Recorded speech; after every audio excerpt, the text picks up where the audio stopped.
नदियों द्वारा अपरदन के फलस्वरूप बनी स्थलाकृतियों के बारे में पढ़ेंगे।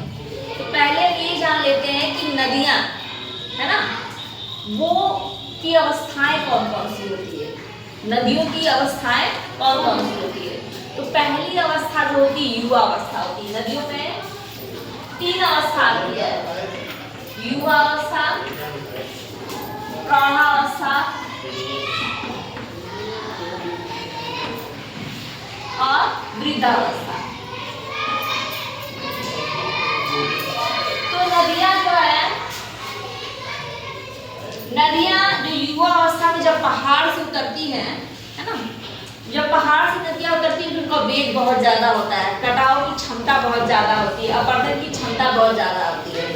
और जब पौढ़ावस्था में होती है, जब पहाड़ों से उतर जाती है, थोड़ा पठारी टाइप का भाग होता है, ऊंचाई कम हो जाती है, उनका वेग भी कम हो जाता है, अपरदन की क्षमता भी ज्यादा हो जाती है। और वृद्धावस्था किसे कहते हैं नदियों की, जब नदियां मैदान में आ जाती हैं। किसमें आ जाती है?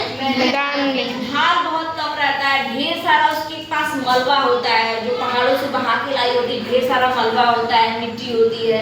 तो वृद्धावस्था में नदियां अपरदन बहुत कम करती हैं, जो मलबा ले आई रहती है क्या करती हैं, जमाव करती हैं, जगह जगह उसका निक्षेपण करती हैं। तो ये हो गई नदियों की 3 अवस्थाएं। नदी की 3 अवस्था हो गई, युवा अवस्था और प्रौढ़ावस्था, वृद्धावस्था। अब नदियां इन अवस्थाओं में विभिन्न प्रकार की आकृतियों का निर्माण करती हैं। पहली आकृति है वी आकार की घाटी। इसमें क्या होता है कि जब नदी पहाड़ से आती है ना, और पहाड़ों के बीच में जब आती है तो इस टाइप की घाटी बनाती है। ऐसे नदी आ रही है और इसकी वेग ज्यादा होती है तो पहाड़ों को काट काट के अपनी तली को गहरा कर लेती है। और देखिए बी शेप का दिख रहा है ना, ऐसी घाटी बनाती है और इसी के अंदर से बहती है। ये वाली पर्वत मान लिया है तो ये बढ़ते जाते हैं पर्वत और नदी अपनी तली को गहरा कर दी जाती है, तो ये बन जाता है वी आकार की घाटी। और इसी वी आकार की घाटी जब और चौड़ी हो जाती है उसको गाज कहते हैं, गहरी हो जाती है, सकरी और गहरी और ज्यादा से, ठीक ना, गाज कहते हैं। और जब यही और काटाव करते करते और ज्यादा गहरी हो जाती है तो इसी को कहते हैं केनियन। क्या कहते हैं? केनियन। तो वी आकार की घाटी हो गई नदियों द्वारा और उसी में गाज और केनियन है। यूएसए का जो कोलोराडो है उसमें एक बहुत बड़ा केनियन है, ठीक ना। अब नेक्स्ट जो आकृति है नदियों की वह है जलप्रपात। क्या है? जलप्रपात। दूसरी आकृति बनती है जल प्रपात, जिसको झरना कहते हैं। क्या कहते हैं? झरना। झरना। तो जब पहाड़ी इलाकों में चट्टानें तरह तरह की, कुछ कठोर होती हैं, कुछ मुलायम होती हैं। तो मान लिया नदी बह रही है और बहते बहते कोई मुलायम चट्टान आई तो उसको पूरा नदी काट के क्या करेगी? गहरी कर देगी, बहा ले जाएगी। और यहाँ से नदी मान लो बह रही है और यहाँ जो चट्टान है वो मुलायम चट्टान है, इसको काट के बहा ले गई और तब यहाँ से नदी ऊपर से खूब गिरने लगती है। तो इसी को कहते हैं जल प्रपात, है ना। कठोर चट्टान को तो काट नहीं पाएगी, मुलायम चट्टान को क्या कर दी? अपरदन कर दी और अपरदन के पश्चात बहा ले गई और ये झरने की तरह गिरना शुरू कर देती है। इसी आकृति को कहते हैं जल प्रपात। अब जल प्रपात इंडिया में सबसे बड़ा जो जल प्रपात है वो गरसोपा है। क्या है? गरसोपा, ठीक ना। और इसको जोग जलप्रपात भी कहते हैं, शरावती नदी पर बनता है। और दूसरा बता दो, नियाग्रा का नाम सुने हो? पूरे इंडिया में नहीं है ये यूएसए में है। नियाग्रा है, एंजल है ना, ये सब जलप्रपात प्रमुख हैं। उसके बाद देखिए 3rd नंबर पे जो बनती है वो क्षिप्रिका बनती है। क्या बनती है? क्षिप्रिका। अब नदी मान लिया बह रही है, ऐसे नदी बह रही है, देखिए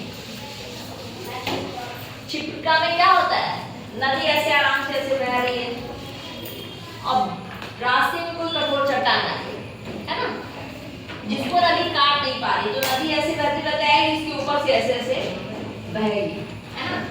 किसी को कहते हैं क्षिप्रिका।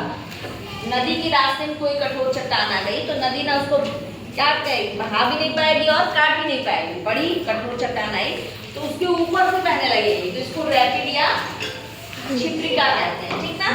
तो ये क्षिप्रिका हो गया। नेक्स्ट जो होता है वो होता है संरचनात्मक सोपान। संरचनात्मक सोपान। सोपान माने जानते हैं आप? सीढ़ी। सोपान मतलब सीढ़ी। तो जब कहीं पहाड़ों में ऐसा हो गया, ये सब युवा अवस्था की बात है, नदी की युवा अवस्था। जब पहाड़ों में कहीं ऐसा हो गया कि मान लो यहाँ कठोर चट्टान है, देखिए इधर, यहाँ फिर मुलायम चट्टान, फिर कठोर चट्टान आई और फिर मुलायम, ऐसे करते करते चट्टानें आ रही हैं, तो नदी क्या करेगी? कठोर को तो नहीं काट पाएगी, मुलायम को काट देगी। फिर कठोर को क्या करेगी? नहीं काट पाएगी, फिर मुलायम को काटते ऐसे ऐसे सीढ़ी की तरह हो जाएगा। सोपान मतलब होता है सीढ़ी। तो जो नदी है इसी में से बहना शुरू करेगी कि संरचनात्मक सोपान इस तरह की आकृति बनेगी, इसी को कहेंगे संरचनात्मक सोपान, है ना। उसके बाद नदी बनाती है विसर्ग। क्या बनाती है? विसर्ग। सर्ग मतलब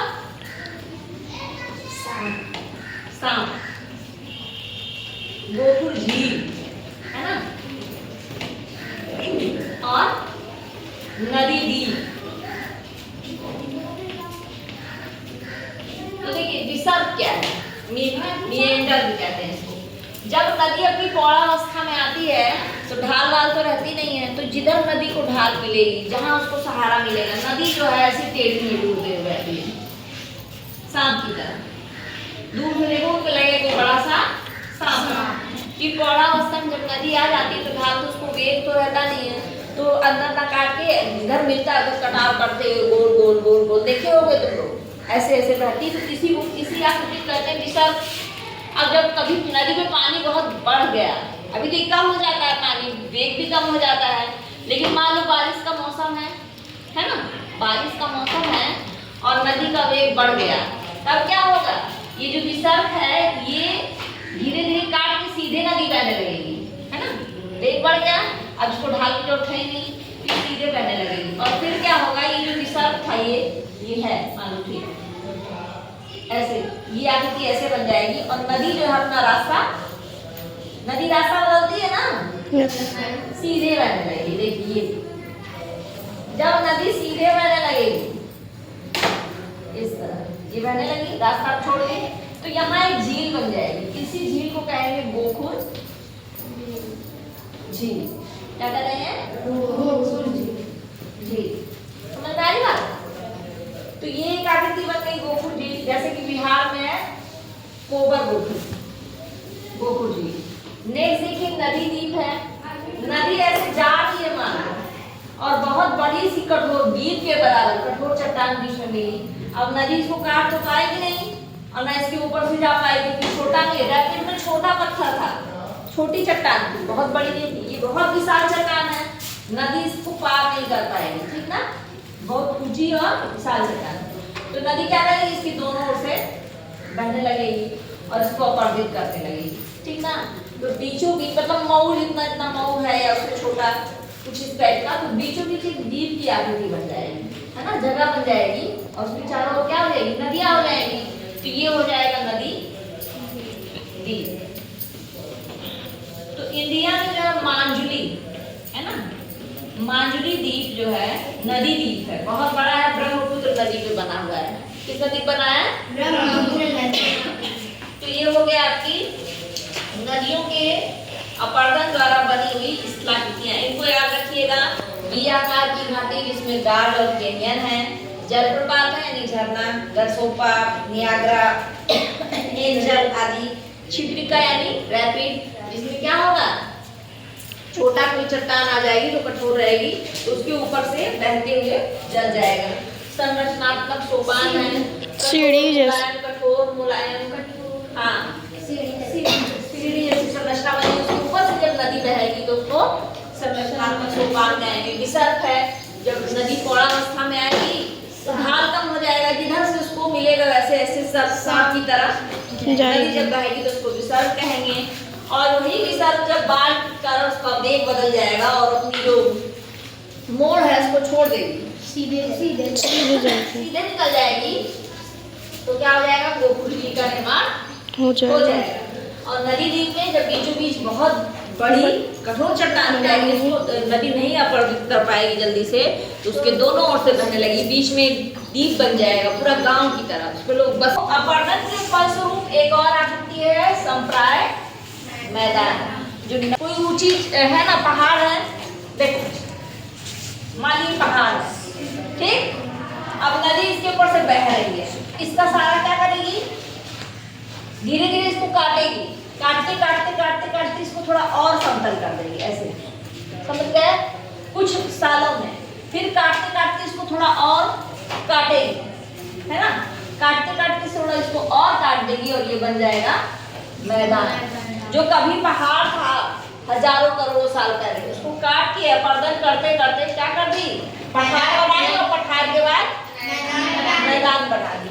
तो ऐसे मैदानों को ही संप्राय मैदान कहते हैं। तो संप्राय मैदान की जो है अपरदन के फलस्वरूप बनते हैं। किसी पहाड़ को काट काट के अपरदित कर करके प्लेन कर दिया, नदी ने क्या किया, किसी पहाड़ को काट काट के अपरदित करके प्लेन कर दिया, तो उससे भी संप्राय मैदान का निर्माण होता है। ये भी अपरदन के फलस्वरूप बनी हुई